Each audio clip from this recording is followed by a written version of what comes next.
Recognizing the House Leader of the third party. Minister? Okay, all right. I agree with your comments, by the way, and I disagree with the comments from the member who spoke before me, or at least the hockey team. But anyway, we'll leave that for another place. Yeah, well, yeah. There's been articles written about it, so yeah, go for it. Yeah, no, yeah, go for it. Yeah, just Google it. Minister, now back to the business here about housing. Very important business about housing. The minister earlier talked about the tree canopy, and I'm just wondering if there can be some clarity. And this was in a question directed from the official opposition's housing critic, and just around green space being preserved elsewhere, and the places where we've developed is where the housing is going to go. And while I recognize the densification need happen, that there are actions that this government could take and that local governments do take or were able to take previously to be able to protect urban tree canopy. And in fact, there's many initiatives, as the member talked about, and residential neighborhoods, community groups that work very hard to ensure that there is tree canopy within their communities. And as we saw in the heat dome, indeed, that tree canopy was the only place that many residents were able to get refuge, because we don't have the standards within our building code that requires air conditioning in every unit, as an example. So I'm just wondering if the minister can maybe respond to this. It seemed like there was a position taken that the urban tree canopy is at threat, that basically it was the effort is to preserve green space elsewhere. I'm wondering if maybe the minister wants to reflect on whether or not there will be any measures put in place from the densification project last fall that protects the urban tree canopy in the areas that are already developed, if there's any measures to encourage development to happen adjacent to that tree canopy, et cetera.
Minister. Thank you, Chair. I had answered to my critic from the official opposition that the reason why the amenity cost charge is important, the tool, was that it would provide means for local governments to be able to collect dollars to build parks and to build green space. So that's what I was referring to in my answer to the member.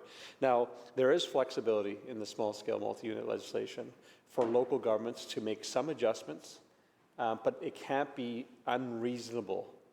We know in some local governments, they want to protect a tree, they want to adjust the setbacks in order to have the housing being built. That flexibility is there, but it can't be seen as unreasonable in the measures that they're taking.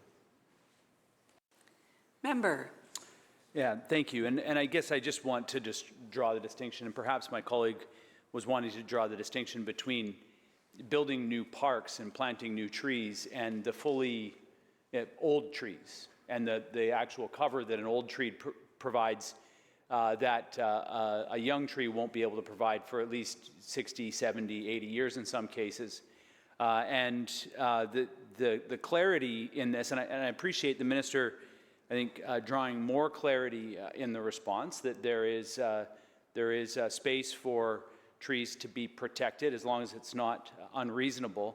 I guess my fear is the default. The default is towards the housing being built on the property. And so to what extent can local governments, I guess a little bit more clarity on how the ministry will see unreasonable behavior of local governments and just where that line is. And I hope the minister accepts that the push here is to really understand, because this tree canopy is critical for the health and well-being of our communities.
Minister.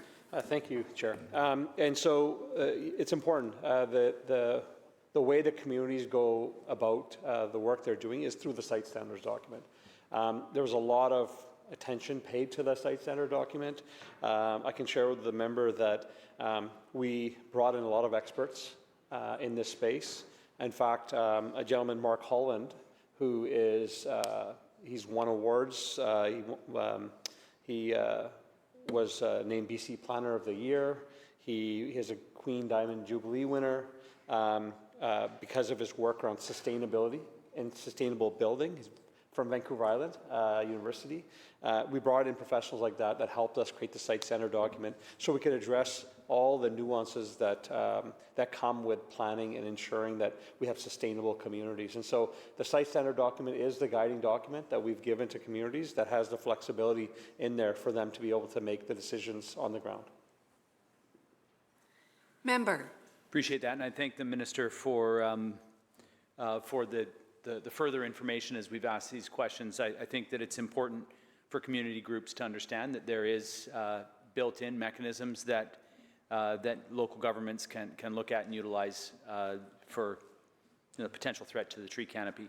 I'm going to switch gears here a little bit just to real estate investor or real estate investment trusts, and specifically with respect to what it is that the provincial government is doing to insulate ourselves and our housing from the huge investment power that real estate investment trusts have.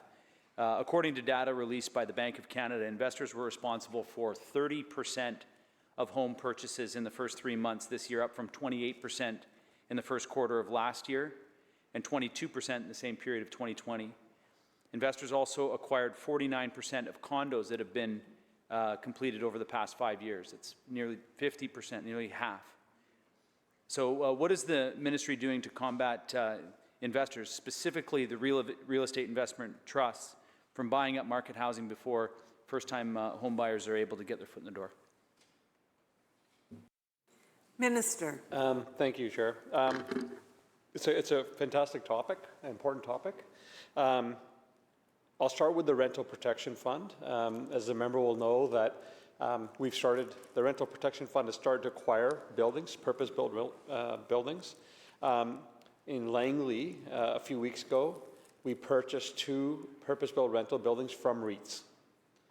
And what was fascinating in that purchase by the Rental Investment Trust is, our Rental Protection Fund, was a conversation that some of the members from the Rental Protection Fund and I were having with the CEO of this major REIT that flew in from Ontario for this.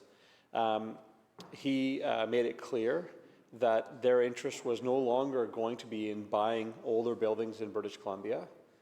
Now, some would argue it's because tenants, advocacy groups, and others have made it really challenging for them to be able to do what that some had been doing, where they were coming in, displacing people. I would also say that perhaps the rules that we've put in place to ensure that people just can't be evicted anymore have made it more challenging for that model to work in British Columbia. But what was made clear to us at that point was that they were interested in British Columbia, but it was investing in new purpose-built rentals. So they were shifting their model in British Columbia to building more purpose-built rentals as opposed to getting into the space of older rental buildings. So I would say that better protections for tenants have discouraged that type of investment of buying older buildings, doing some minor fix-ups and displacing people. But also having an entity like the Rental Protection Fund, which is able to go in and purchase these older buildings, has also helped us to be able to retain these units, protect the tenants, but also grow the non-market space at the same time. Member. Thank you. And I think that the experience that we're seeing, at least in parts of my riding, is that the real estate investment trusts are coming in. They are building new buildings, and they're being celebrated. The rental units are being celebrated, but they're also being marketed as luxury rentals. So the challenges that have been raised by the Saanich Peninsula Chamber of Commerce, for an example, with respect to workforce housing, those units that are being built on the Saanich Peninsula are not being marketed to the workforce housing needs on the Saanich Peninsula. They're being marketed to an out-of-province market or a luxury rental market. So we've got a scenario where it is true that they are also in the building of new buildings. They are also have bought up, as I pointed out, a huge number of units already, and also starting to buy a huge number of condo units as well. The Perspectives Journal, quote, "The fact that investors are buying up such a large share of recently built housing raises serious doubts about the extent to which policies focused on spurring market rate housing supply can be expected to make that housing attainable. In the absence of major policy changes, the evidence suggests that much of the housing will ultimately be attained by wealthy Canadians trying to grow portfolios rather than ordinary Canadians trying to buy a home or the real estate investment trusts. Are there any policy measures other than the anecdotal evidence that the minister gave? Are there any policy measures that the government's willing to put into place to ensure that new product that is being built on the market is in the market is going to be attainable by people and not by real estate investment trusts? Minister. Thank you, Chair. I can't speak to the specific project in the member's riding. I will comment that he lives in one of the more beautiful ridings in the province, if not the country, and so it may be that some purpose-built rentals are being built and being marketed as luxury. It's difficult to control the private sector when they want to build housing and market it to different audiences. What I would say is that we do need an increase in purpose-built rentals, and it's not going to be necessarily individuals that are investing in that. It's going to be either investment companies or not-for-profits. We believe that we need to grow the non-market space. That's why we have the Rental Protection Fund to acquire. That's why we're making the investments to expand. BC Builds is part of that solution as well. The ability to use government-owned lands, federal, provincial, local government, and First Nations lands to be able to build housing that targets that middle-income family group that needs that housing. I think BC Builds, the reason why it's gone from BC now across the country, I'm meeting with housing ministers from different provinces in the coming days to talk about how we're doing it, is that not only do we need to hit that market, the private sector can't reach it, even our not-for-profits struggle without governments being involved. So not only is it important for that reason, it's also important because with interest rates and global inflation, there are some developments that are not going forward. It's just a challenging time, and we're able to capture the availability of a labor pool to build these projects. And so good opportunity for First Nations, good opportunity for local government. So that's another initiative. And so if the member's asking if we're bringing policies to discourage purpose-built rentals from being built by private sector, we're not, because purpose-built rentals are purpose-built rentals, and we need to increase that supply throughout the region. That's why the federal government's taken the steps they've taken as well, removing GST for the next 3 years, a whole host of measures that they're making as well to encourage that type. So we're supporting not-for-profits to get in that space. We're using our resources, and we need the private sector to continue to build those purpose-built rentals as well. Member. What I'm asking the minister is what measures are being taken to limit or to contain the financialization of those units by large, powerful investment vehicles that are primarily built for profit, for the profiteering off of housing, rather than for the affordability of housing. What measures are being taken to contain those large investment vehicles from their ability to turn housing from a need that people have and availability at an attainable rate, and contain the profits of these real estate investment trusts?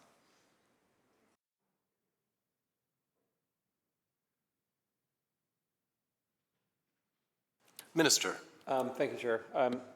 I'm trying to understand where the member is going with this, and so I'll just say that we are trying to encourage both not-for-profits and for-profit home builders to build purpose-built rentals. We're trying to encourage that. And so whether it's an investment company or whether it's a local investor, we're trying to encourage purpose-built rentals to be built. We're not trying to discourage it. Member. So we've heard from people who are in the rental market that the rental market, the cost of market rent is unsustainable for people. So what is the government doing to address the gap between the incomes that people are making in our communities and the cost of market rent, specifically in Victoria and Vancouver, but across the province? Minister. We're trying to expand non-market housing because we know non-market housing over time has shown to be more affordable than for-profit. We're acquiring buildings that go on sale to shift into the non-market space and protect renters at the same time. We're trying to increase the availability of housing over time. We're providing supports to renters. We're doing a whole host of measures, but we have more people than housing right now, and that's the challenge we're dealing with. And so, you know, the debate about private sector, purpose-built rentals, and a not-for-profit, that's a debate you can have, which is better, is a debate that you can have when you have a luxury of a lot of housing availability. We don't have a lot of housing availability right now, and so we need to encourage the increase in housing supply of purpose-built rentals in communities throughout the province. Member. So that's a debate the minister's having with himself. That's not the line of questioning that I'm having. I'm not having a debate between purpose-built and non-market. I'm asking about how it is that we are dealing with the urgent need that British Columbian renters have, more than 1.5 million renters who are today and tomorrow and at the end of the month dealing with a rental market that is far outpacing the local wages. And I have heard the minister's responses, but the reality is that the gap is today, not sometime in the future. And so I was asking what policy measures are being taken, and the minister's now mentioned the Rental Protection Fund a couple of times. There was a building in Sydney that was brought to the minister's attention last year, deeply affordable rental units. We raised this issue that this building was for sale.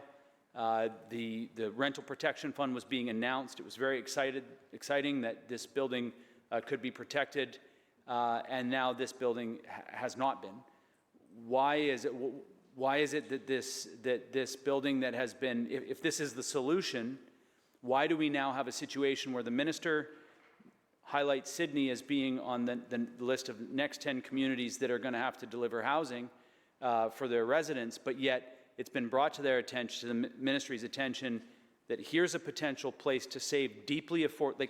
There is no place for these residents to go from here. And so they're going to be displaced. The building has now been sold.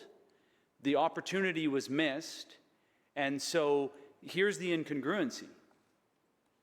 The minister responds that the Rental Protection Fund, why did the Rental Protection Fund fail the residents in deeply affordable housing in Sydney? Minister. Thank you, Chair. I think, I'm sure the member knows this, but the Rental Protection Fund is outside of government. I'm sure the member knows this, but if he doesn't, I'm happy to share that information. If the member has concerns about why this building wasn't purchased, he should go to the Aboriginal Management Housing Association, the BC Not-for-Profit Housing Association, and the Co-op Association, who run the Rental Protection Fund, and ask them why that acquisition wasn't made. We trust our partners in British Columbia. That's why the entity was created. That's why we provide them the dollars. So he may be able to get a better answer of why it didn't work in that case through them. So how do we address the challenge? And this is the central question that we grapple with. We encourage and we put measures in place that encourage more housing supply, purpose-built rentals. We know that's a measure that will help, both not-for-profit or not put in policies that will discourage it, but put in policies that will encourage more opportunities there.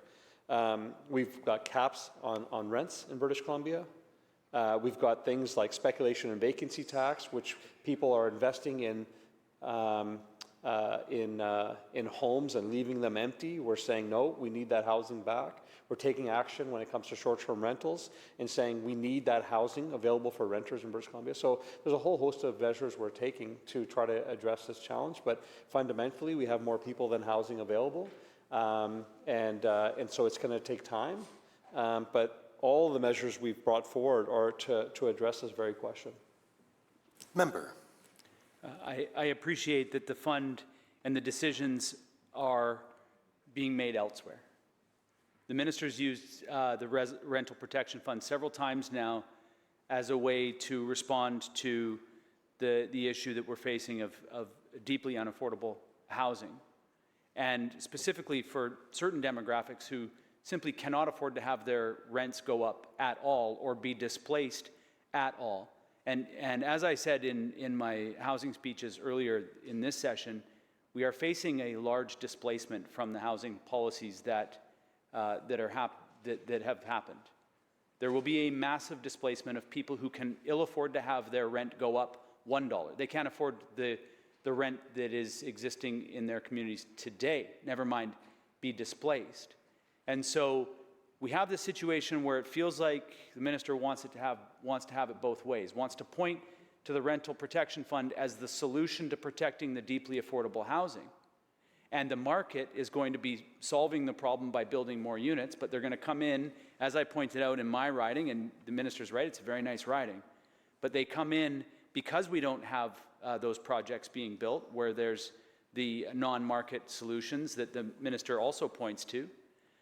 Those deeply affordable units that the rental protection fund would have been primed to save are going to go on the market as market rentals, above the price that people can afford. So the minister wants to have it both ways, wants to say that the government has put this fund in place to save people from being displaced from their housing. And yet, when asked the question why it is that this fund failed to do that, it's now somebody else's decision point, somebody else's problem. In an environment where we've got $500 million set aside for the rental protection fund and these massively capitalized real estate investment trusts, building luxury market rentals. I'll agree with the minister. We need market rentals. We need as many rentals as we can. Except the residents in my riding that will be displaced from this have nowhere to go. Where do they go, Minister? Minister of Housing. Thank you, Chair. I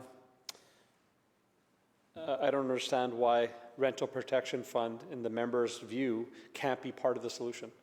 We're not saying it's the entirety of the solution, but we're saying it's an important part of the solution. If he feels discouraged about it, he should talk to the people who have seen the fund already work. The people that were saved in Coquitlam, the people who were saved in Esquimalt, the women that I was talking to in Langley when their building was saved. So it doesn't solve the problem of every single renter, but it solves the issues of some that are under distress, and it's an important fund for that reason. And it's not only us that thinks it's a good idea. The federal government just said, hey, we like that idea, we're putting $2 billion towards it as well, which expands the opportunity for us here in British Columbia. What we need, along with all the measures that I've highlighted, is the increase in non-market housing and the increase in both market housing, both at the same time. So I'm not entirely sure of what I'm really debating with the member about, because it's not really clear on his question. But what I thought I heard was, what measures are you taking to make life easier for renters? And what I'm saying is that everything we've been doing is about getting more housing available, non-market expansion, both supporting private sector housing to be built, protecting older rental stock. There's so many measures. I appreciate that housing isn't something that's a switch and you can switch the switch and then it solves itself. It's something that does take time. Putting better protections in for renters, personal use, protection around personal use evictions, protections against rent evictions. Just today announced better protections for those that are in manufactured home parks. All things that were recommended part of a rental task force that the member was part of. And so, all of these things combined are moving this thing forward. But if the member's asking me if one initiative will solve the entire housing crisis, I've said that on many occasions that one won't. But all of them together move us in the direction that we desperately need to go as a province. Member. No, I'm not suggesting that one measure is going to solve the problem at all. In fact, I'm arguing the opposite of that. I asked the minister where the people who are displaced from the deeply affordable housing that will be knocked down and new buildings be put up that will end up being either market rental or market purchase, where the seniors who are being displaced from that building, who can barely afford their rent now, and will be now pushed out and displaced from that, where they go. Where's their next place to find a home that they can? So I'm just suggesting that the minister has put the rental protection fund, and I think that actually the federal government invested in BC Build's $2 billion, not the rental protection fund, but either way, the question remains, where are my constituents who are displaced from the housing market that the minister has been relying heavily on? Where do they go from here? Minister. Thank you, Chair. Just wanted to clarify that the federal government has also put money towards the rental protection fund, not directly to our fund, but a fund that will support our rental protection fund. It's also $2 billion. And what I would say to the member is that's why we've opened 137 affordable rentals in Sydney. This is why we've opened 132 affordable rental units in Central Saanich.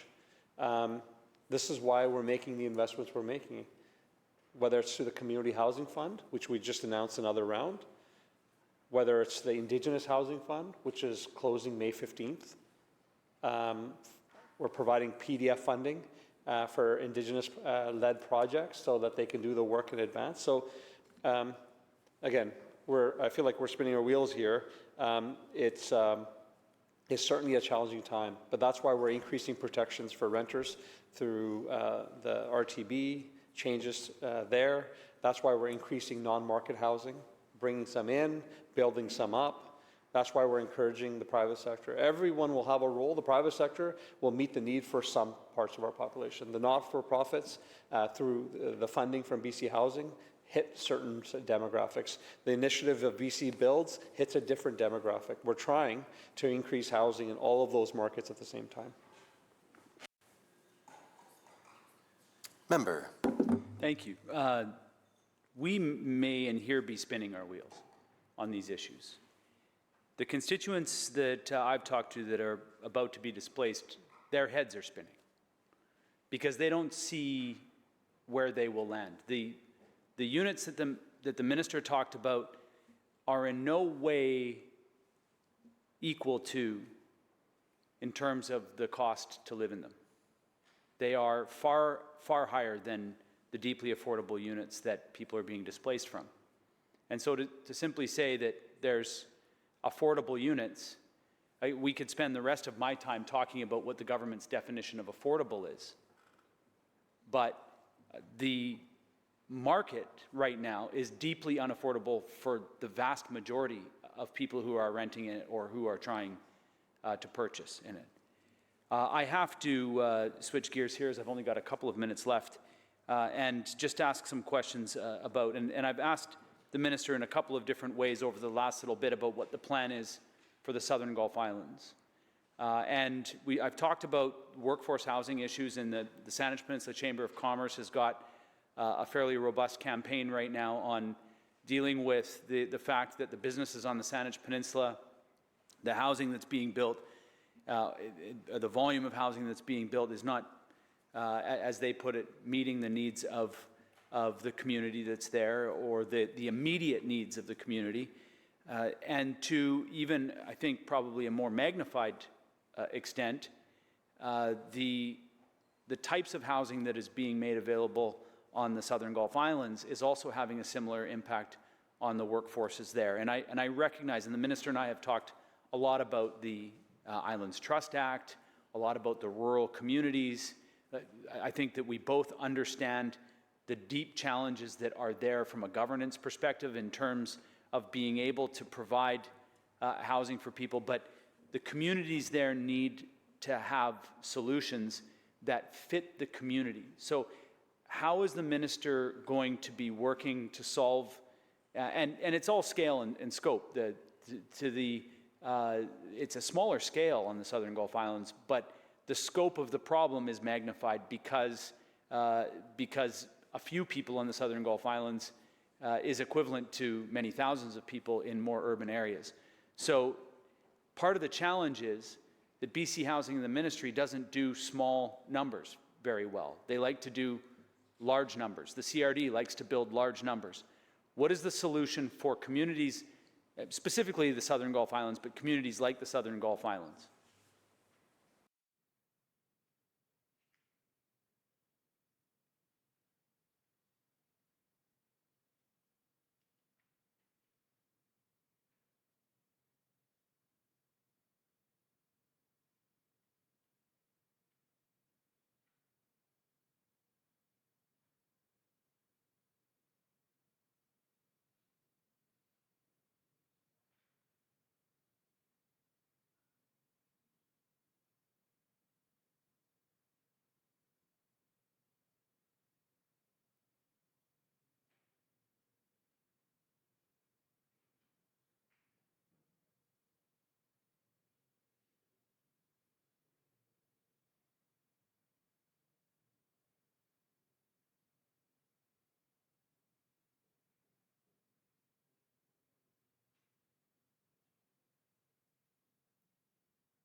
Minister.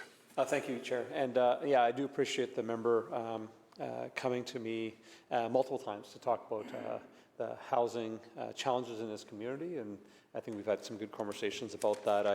I would say, and since he's mentioned kind of all three different parts of his community, I'll start with the fact that with the recent housing targets announcement, the inclusion of Sydney and North Saanich to be part of that, I think it's important. North Saanich, I would say respectfully, has not allowed enough housing in the community to be playing a role to support the challenges we're dealing with. I've said that on multiple occasions, and so I'm hoping through this that they will understand that they need to support it. Companies like Viking Air and all these companies that are there that pay good paying jobs, even with the good paying jobs, they can't attract people because they don't want to be commuting from Mill Bay or from wherever they have to come from. It's a real challenge, and I worry that we will lose some very strong companies to other jurisdictions because they don't have the housing locally to pay to support the workforce that they need. I'm actually really worried about that, and I started this conversation with the local chambers when I was the Minister for Jobs, Economic Recovery and Innovation, and so it's timely that it carries over here. And Sydney's part of that as well, and I'm confident that Sydney will continue to play an important role in the housing discussion.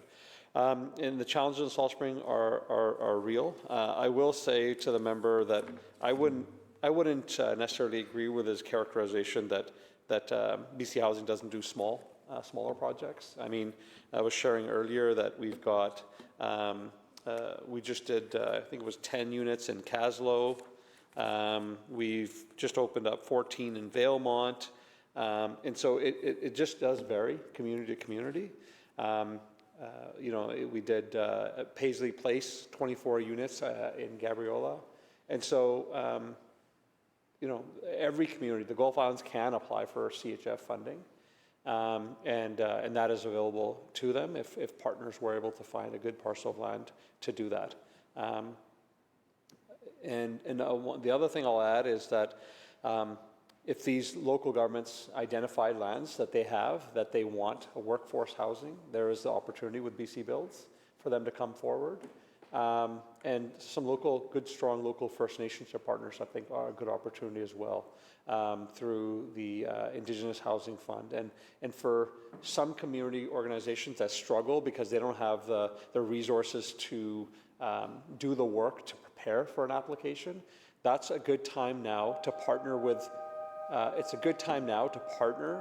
with First Nations communities, because we provide PDF funding, project development funding for projects if they're partnering with First Nations or Indigenous partners, so that you can get money to do the pre-planning work, which enables you to be able to apply for the housing. So we're trying to find creative solutions. I know the member and I have talked about trying to find creative solutions for his community. We're working on a few other initiatives that I can't speak of now because we're not just finalized them yet, which will help us get housing into smaller, maybe into more rural parts of our communities in easier ways. Member. Yeah, thank you. And I think the minister's right. I mean, we've got a 32 or 34 something unit building at Drake Road on Salt Spring, which is an example of a smaller building. And so I do acknowledge that there are, and I think that perhaps I should have characterized it that there are, especially on Gulf Island communities, unique circumstances that may require BC Housing to think outside of what the model is or the formula that BC Housing uses in order to determine what a viable project is. What's a viable project in the Capital Regional District, and even though Salt Spring and Maine and Galliano, we've got a situation in Galliano where we've had a local community group, multiple local community groups working tirelessly to try to get a few units built. And they've got everything, but now they have to build a road. And so the affordability of these projects are very, very challenging. And even as experienced as local community groups get building housing, it's very, very challenging. They're not professional developers. So I just want to continue to use every space that I have here to acknowledge that the challenge that's faced, even for just a small number of units, on Pender Island, on Galliano, Maine's, Saturna, Salt Spring, means a big deal for the communities in order to be able to get that. I'll just ask one final question before I hand it over to my colleague here, and it's around the staffing of buildings. And one of the concerns that I've consistently heard was that the commitment that was made by BC Housing and in the contracts to fully staff sites at Kings Lane, for example, and at Prosser Road in central Saanich, that the level of staffing commitments that were made to the communities, that they were going to be fully staffed 24/7, that's just simply not the case at those two sites specifically. Can the minister talk to why it's acceptable for the ministry to claim that there's going to be fully staffed buildings, and then for those buildings to not be staffed to the levels that the ministry made the commitment to?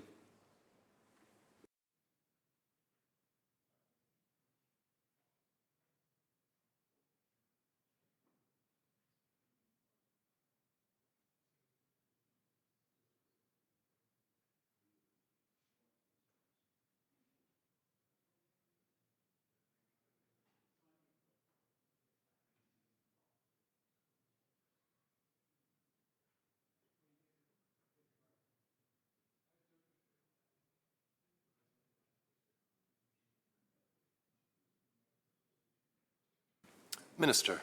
Thank you, Chair.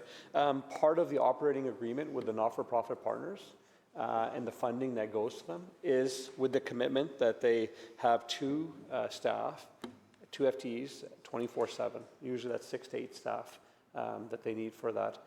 If the member is suggesting that he has information that our not-for-profit partners in those two sites are not providing that service, then that's something that we'll follow up with through BC Housing, and I'll get back to the member on it.